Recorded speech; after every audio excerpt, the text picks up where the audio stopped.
Estoy procediendo a grabar la sesión de clase para efecto de que los que no nos pudieron acompañar por alguna razón puedan revisar la sesión sincrónica conforme lo que nosotros vayamos. La idea de esta sesión es porque el tiempo que tenemos nada más el tiempo que Zoom, perdón, de forma gratuita nos concede.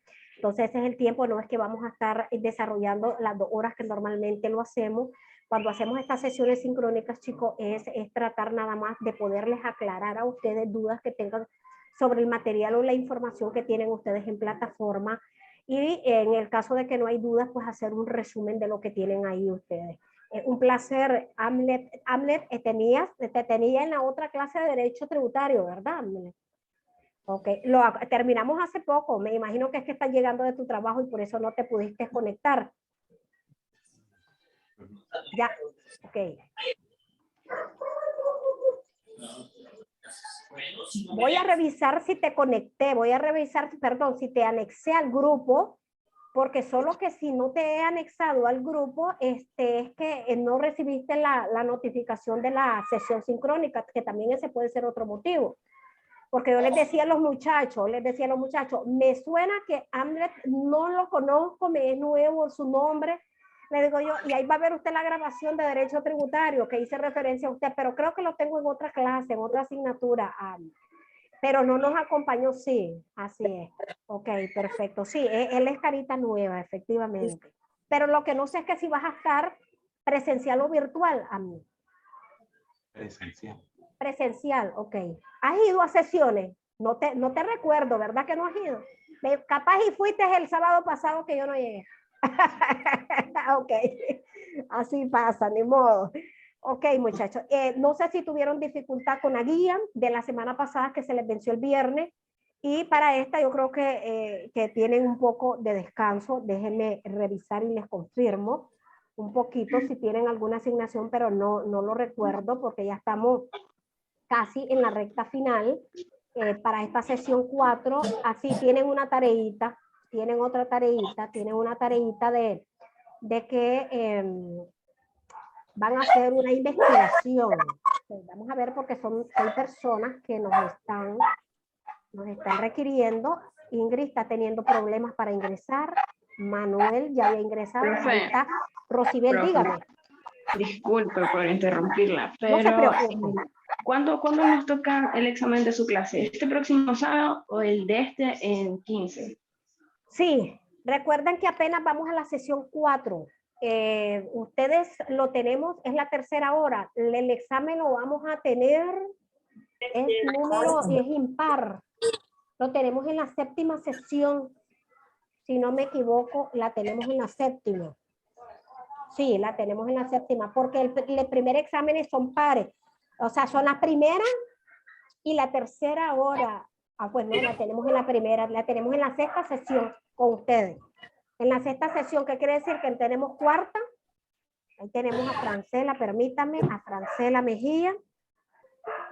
Voy a ir poniendo.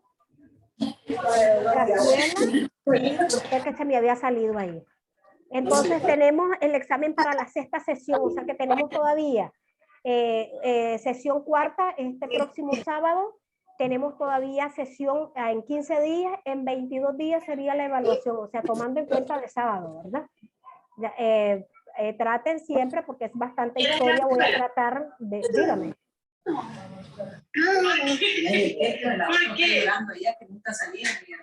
A ver, le escucho, no sé si es para mí. A ver, dígame. A ver, levantó la manito. ¿Quién levantó la manito? Cruzaya. Enseña todos los billetes que tiene de arcoíris. Ok, dime. A ver, porque ahí yo escucho. A ver, sí, lo único es eso, que puedan silenciar. Los que no están participando, que pongan en silencio sus micrófonos para que puedan, para que no se... Dígame, ahora sí.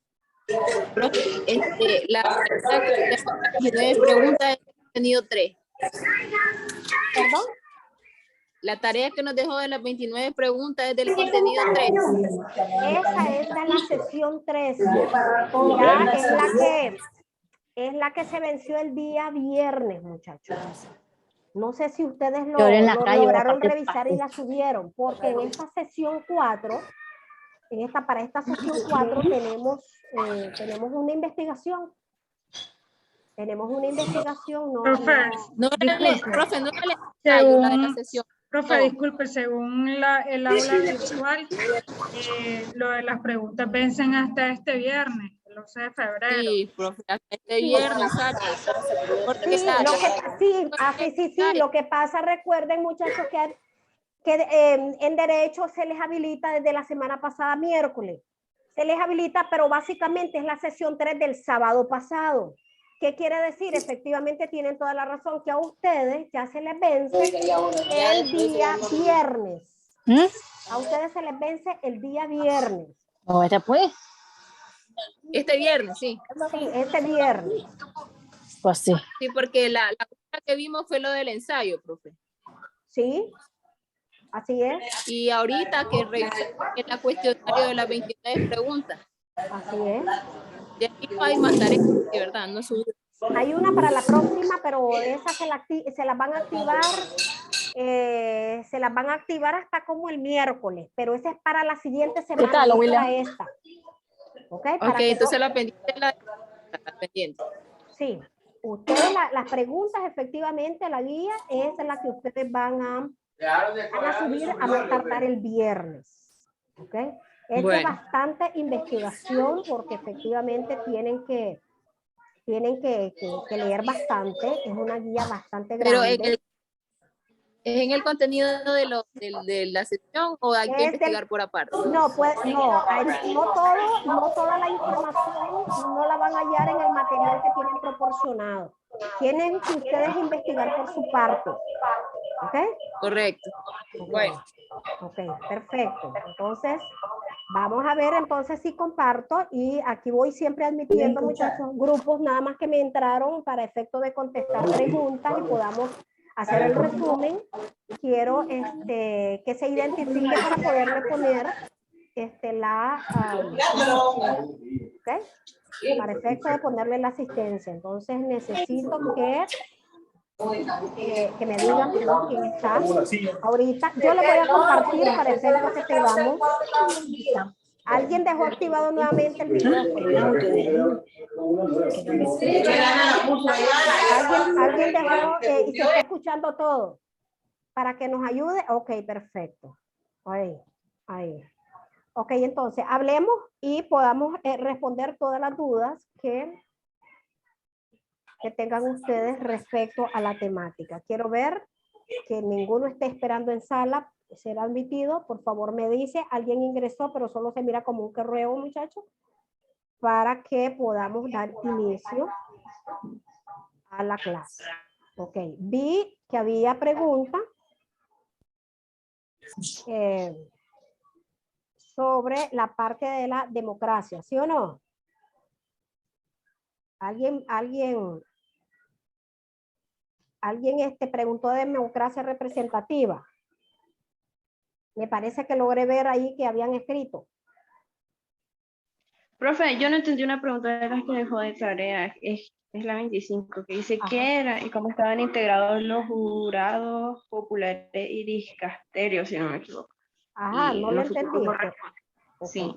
Permítame para efecto de no presentar aquí no compartir y poderles dar. La número 25. Ok, en la número 25 lo que se les pregunta es qué era y cómo estaba integrado el jurado populares o discasterias, es que eran llamados en su momento.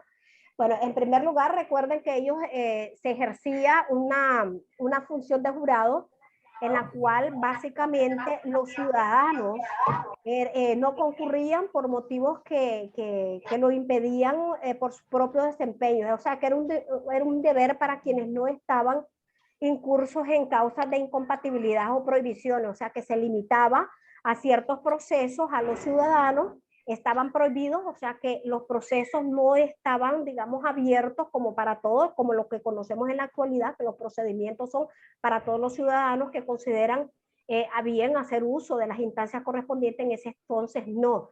Se seleccionaba efectivamente en primer lugar la función del jurado, era de un derecho que simplemente se les otorgaba para aquellos ciudadanos que no tenían ningún tipo de impedimento, que tenían que cumplir con ciertos requisitos, concursos que tenían que participar para poder, digamos, ser considerados y formar parte, ¿verdad?, de estos jurados populares. Ellos se conocían como jurados de tribunal, básicamente que emitían veredictos en la cual solucionaban asuntos meramente digamos, de asuntos probados, siempre y cuando el que hacía este uso de la instancia del jurado tenía que llevar efectivamente medios de pruebas, que es ahí donde se comienza a formalizar de la parte de la aportación de prueba al hecho que ellos estaban justificando como propio. Entonces aquí los magistrados, viene Indiana, después me acuerdo Indiana de ponerle en la asistencia, era efectivamente el que decidía incluir dentro de los veredictos si aplicaba algún tipo de variación o no. Entonces, determinaba la culpabilidad o no culpabilidad de las personas en este sentido. Entonces, básicamente servía eso, lo que hoy conocemos como los jueces. En aquel entonces, ellos como magistrados, básicamente el presidente de los magistrados de ese entonces del jurado era lo que determinaban efectivamente las sanciones a aplicarse durante todos esos procesos. Pero básicamente eran magistrados, era un grupo de personas que tenían que pasar por concursos, que tenían que cumplir con ciertos requisitos previos. En primer lugar, que fueran de muy buena posición económica. Desgraciadamente en aquel entonces se tomaba mucho en cuenta eso. Francela se volvió a salir. Permítame que le estoy habilitando a los muchachos que, bueno, Indiana ya está. Ok. Y había un magistrado presidente que también era el que presidía el jurado, que era el que admitía o no las acusaciones, como les hacía referencia, y dictaba la sentencia, y recogía el veredicto del jurado. Ellos, cada uno emitía sus consideraciones, pero al final las penas o las medidas las imponía el presidente de los magistrados. Entonces, tenían que ser personas notables en la sociedad, de buena posición, estudiados, y etcétera, ya que no hayan sido sometidos a ningún tipo de procesos. Entonces, ellos eran los que conocían como primera instancia los casos, pero quienes resolvían era el magistrado presidente de los jurados. En el caso de la democracia representativa, que alguien me escribió ahí, recuerden que cuando hay los estados bajo este tipo de gobierno de democracia representativa, básicamente es la del poder político, que básicamente se origina del pueblo, ¿ok? Pero de cierta manera, ¿de qué forma se encuentra representado? Bueno, que si bien es cierto que quienes deciden, quien toman las decisiones, quien son la autoridad, por decirlo así, de un país bajo este régimen son los ciudadanos, por tanto, ellos tienen el derecho de poder elegir a través de las votaciones pues a sus representantes. Esa es una de las características de este tipo de gobierno de democracia representativa. Entonces aquí pues en Nicaragua se supone lo tenemos como parte de los derechos de todos los ciudadanos de ejercerlo, y básicamente pues en eso se limita. Entonces, que se toman las decisiones, no solamente lo toma un grupo particular o un partido político, sino que también el pueblo la toma. Esa es, digamos, el objetivo principal de este tipo de gobiernos. En su momento creo que con ustedes voy a desarrollar los tipos de gobiernos. Lo voy a incluir dentro de una de las tantas unidades que tenemos pendiente a desarrollar, y vamos a ejemplificar los países efectivamente que están por cada uno de los tipos de gobierno, y ver pues de qué manera se cumple o no se cumple estos países que profesan ciertos tipos de gobierno, si efectivamente con su contexto social, político y jurídico efectivamente obedece a ese tipo de representación. Entonces voy a compartirles, como les decía, la parte de la de la presentación acá para que ustedes, no la tienen ustedes visualizada. ¿Tienen visualizada la presentación? Ok. Sí. Ok, entonces se las voy a ampliar. Entonces aquí tenemos bastantes datos históricos. Básicamente ustedes miran que es un material grande. Indiana Ramírez, yo creo que ya había puesto a Indiana, no la había puesto a Indiana. Ok, es bastante extenso la parte del contenido que tenemos ahí de esta sesión, porque básicamente, y el tema lo dice, es derecho de la prehistoria y la época antigua. Hemos hablado de bastantes generalidades de lo que es el origen del derecho, del Estado mismo. En la parte de la prehistoria, que es donde se da generalmente la época donde surge en sí lo que es el derecho, ahí se encierra, lo podemos resumir como tal, que el derecho viene siendo como el producto de la cultura humana. Me imagino que en determinado momento también ustedes van a estudiar en la parte de introducción al estudio del derecho, porque básicamente si nosotros hacemos referencia a la parte del derecho en la vida humana que se plasma de forma directa en los preceptos que se han, digamos, que se han ido construyendo como conjuntos de acciones, digamos, dotados de cierto sentido o impregnados de cierto significado, es pues parte del Estado a través de una manifestación cultural.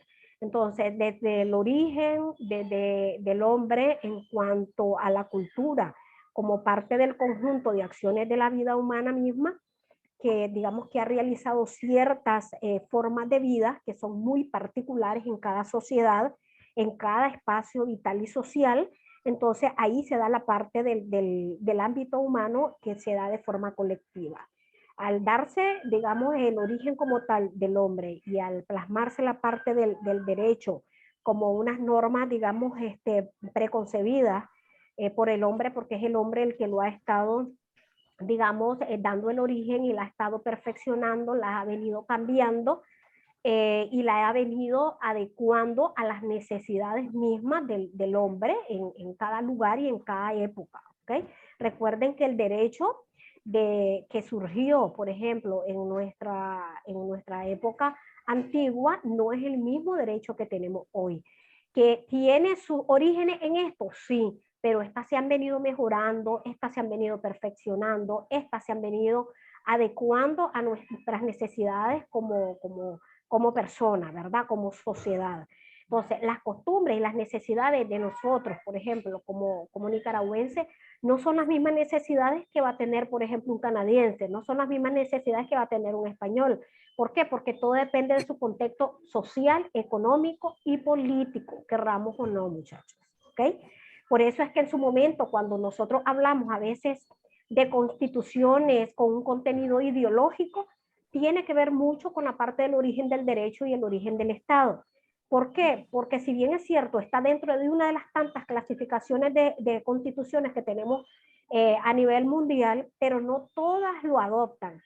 Pero si nosotros nos ponemos a hablar sobre cada una de las épocas de la historia del hombre y del derecho y del Estado mismo, y nos remontamos que de ese contenido de ideología que tiene la Constitución, nuestras leyes que tenemos hoy por hoy y el Estado hoy por hoy no tiene un poco de esa corriente. Porque cuando yo les estoy hablando de un contenido ideológico es cuando las leyes y la Constitución misma de ese país, muchachos, tienen cierta adecuación a una ideología política en particular. Entonces, hoy por hoy, si nosotros ponemos un ejemplo, ¿okay? Podemos poner un ejemplo a constitución, por ejemplo, de Cuba, una constitución en China, una constitución en Estados Unidos. ¿Por qué? Porque si bien es cierto, por ejemplo, Estados Unidos tiene como 7 artículos, una constitución, pero tiene más de 27 enmiendas. Entonces, ¿por qué? Porque la van adecuando a los intereses. Eso tiene que ver mucho la parte del desarrollo que ha venido acarreando el hombre y las necesidades mismas. Entonces, nos ponemos nosotros como país a decirnos. Entonces, las leyes propias, al igual que las constituciones, como parte del desarrollo histórico del derecho y del Estado, a veces son rígidas, pero hay algunas que son absolutamente rígidas y otras que son relativamente rígidas. ¿Ya? Entonces, hay leyes, hay constituciones que cuando son absolutamente rígidas es porque no permite cambio alguno. ¿Okay? Eso es lo que es y ya.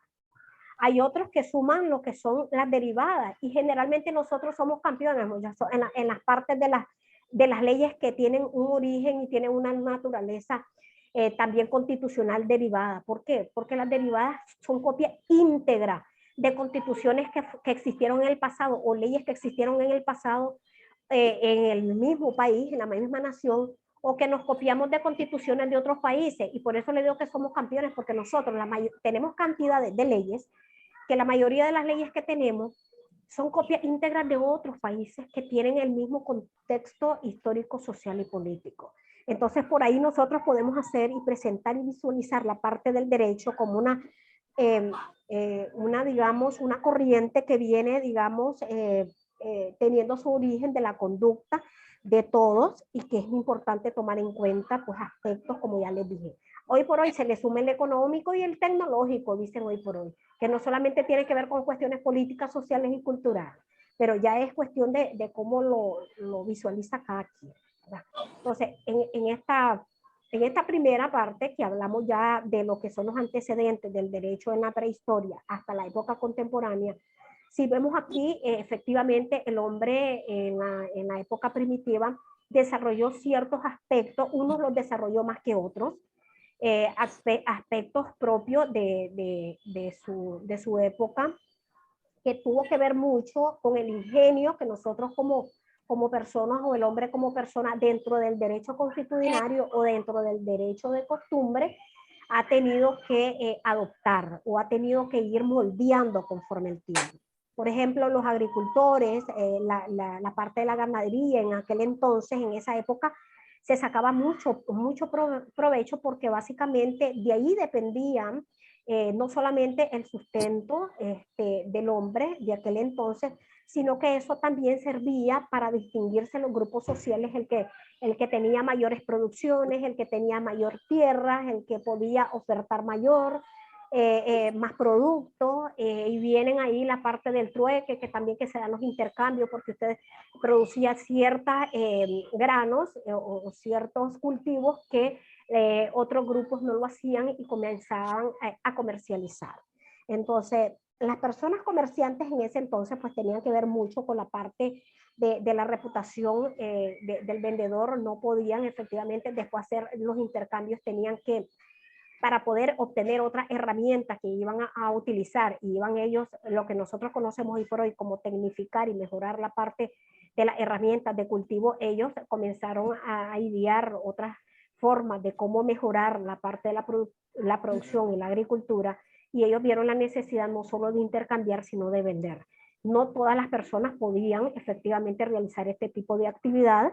Efectivamente tenían que ser personas rectas en ese entonces, aún así, en esa época comenzaba, y los primeros pues podían, a cualquier persona que no estaba autorizada para la venta de productos, pues se les tachaba como robo en esa época de la historia, y bueno, tenían automáticamente que cumplir ciertas penas que dentro del derecho de costumbre tenían impuestas. Y es ahí cuando se comienza a hablar un poco también de los contratos. Surgen por primera vez los contratos que deberían ser, digamos, avalados por dos testigos. Entonces, de ahí se impregnan en esta época ciertas formalidades que hoy por hoy las tenemos vigentes en algunas áreas del derecho, como es el derecho de contratos, el derecho de obligaciones, en la parte del derecho civil, que también tiene su origen aquí, lo único que ya lo tenemos mejor, lo tenemos perfeccionado, pero en esta época se dieron esos orígenes, ¿okay? Entonces se da la parte de la figura de los testamentos, en la parte del video explicativo yo les hago referencia mucho, se dieron tribunales locales en esta época contemporánea que surgían, y igual que era lo que me preguntaba, no sé quién era la que me preguntaba, si era Daniel, no recuerdo. Habían cortes superiores y habían tribunales locales en ese entonces, o sea que iban por jerarquía, igual que nosotros aquí tenemos, por ejemplo, juzgados comunes, tribunal de apelaciones, Corte Suprema de Justicia. En estas épocas contemporáneas estaban los tribunales locales, posterior a esto estaban las cortes superiores y por último estaban la Suprema Corte del Faraón. ¿Ok? Entonces esa era, digamos, la parte del organigrama que había. Abigail se nos está uniendo ya bastante adelantadita, pero necesito tomar el nombre. ¿Qué apellido es usted, Abigail? Se me olvidó, López. Abigail, a ver, Abigail, antes que se me olvide y se me vaya a cerrar aquí. Ok, a ver. Parece que no me escucha, Abigail. Y la estoy buscando aquí en la lista, Abigail, a ver. Es que con el apellido me es más fácil. Oh, a ver, no la hallé. Ahí la voy a buscar porque debe tener como un segundo nombre. Y bueno, aquí tenemos en esta primera fase. Posterior a esto tenemos la parte de la, bueno, ahí ustedes pueden ver en la parte de la época contemporánea, la parte de las características que se dio durante esta época primitiva, que es muy importante, yo se las iba explicando, yo creo que aquí posterior a esto iba. La parte de lo que es el derecho era poco desarrollado, era bastante rudimentario.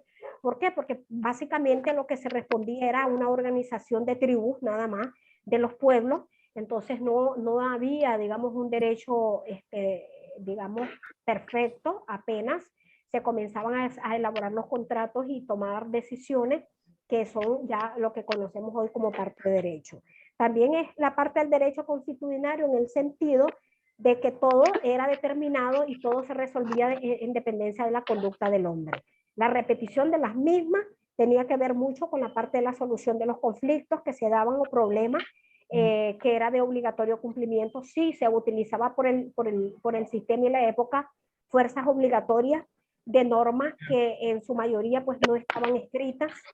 Y tenemos la parte de las sanciones que había en aquel entonces como parte de las características del derecho, pero estas sanciones eran de conductas habituales que lo tomaban para efecto de asegurar el cumplimiento de las normas y hacerlo.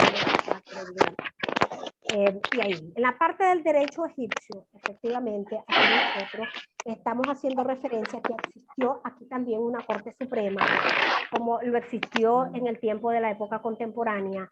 Aquí existían archivos judiciales porque existían jueces y se estableció ya un procedimiento escrito que no existía en la época anterior que hicimos referencia. Entonces aquí se vino más formalizando un poco más la parte de los procesos judiciales.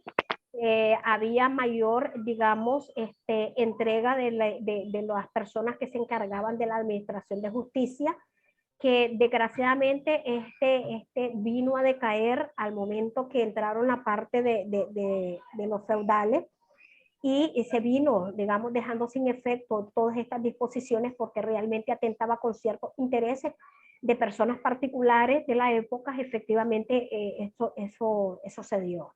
Ya desgraciadamente no prosperó, pero realmente para la época esto representaba un gran avance en materia de derecho, porque eso servía para poder organizar de mejor manera la parte de la conducta del hombre, que en ese entonces nosotros lo tenemos como parte del abuso que muchos cometían y la corrupción como siempre se daba. Si nosotros nos vamos a la parte, que esto es lo que ya les hice referencia, de la parte del derecho poco desarrollado, porque no existía un derecho escrito, el derecho era constitucionario porque todo se ventilaba y se resolvía en base a las actitudes y al comportamiento del hombre. Habían efectivamente la parte de la corte o los tribunales que emitían resoluciones respecto a casos concretos. Muchos hacían referencia a la parte de la existencia del derecho como algo divino, algo de una fuerza supranatural, a pesar de que ellos justificaban que todo lo que estaban normando era por decisión o por voluntad de un ser supremo. De ahí ellos trataban de hacer único esa parte del derecho como exclusivo en la época. La parte de la inexistencia del Estado y del derecho en la comunidad primitiva, efectivamente, el hombre primitivo no tenía, digamos, la posibilidad de una propiedad privada efectivamente ellos aun cuando tenían sus tierras, aun cuando ellos tenían sus propiedades, estas las tenían que ceder, las trabajaban para otras personas y simplemente recibían lo necesario para vivir ellos y su familia, que básicamente era el alimento. Entonces trabajaban sus propias tierras para otras personas. Entonces aquí no se daba la parte del derecho público, y al no existir la parte del derecho público se da la inexistencia del Estado y solamente se da la parte del derecho privado. En la parte de las formas de organización, aquí tenemos efectivamente que se da en la comunidad primitiva la existencia de las diferentes formas. El hombre que fue, digamos, nómada en un principio, pero vino de forma directa, dependiendo de la naturaleza, quien le proporcionó herramientas y medios y recursos para poder subsistir, y al final tuvieron que buscar cómo estructurar una economía de esa comunidad primitiva para poder ellos, digamos, dar un salto y para poder, digamos, aprovechar un poco más la parte de la naturaleza y no depender tanto de ella. ¿Okay? Y poder, digamos, proteger a los suyos y poderse reproducir, que básicamente en aquel entonces era algo también prioritario en las sociedades de comunidad primitiva. ¿Y por qué? Porque lo que existía eran la parte de las propiedades comunitarias, ya de los medios de producción, entonces eran compartidas entre todos. Entonces esa era una de las tantas. Estoy dando y pasando de forma rápida, muchachos, porque ya todo esto en el video, si no me equivoco, ya se los estaba explicando un poco la parte de todo esto. La parte de la extinción de la comunidad primitiva, desgraciadamente, pues desaparece con la evolución de los medios de producción.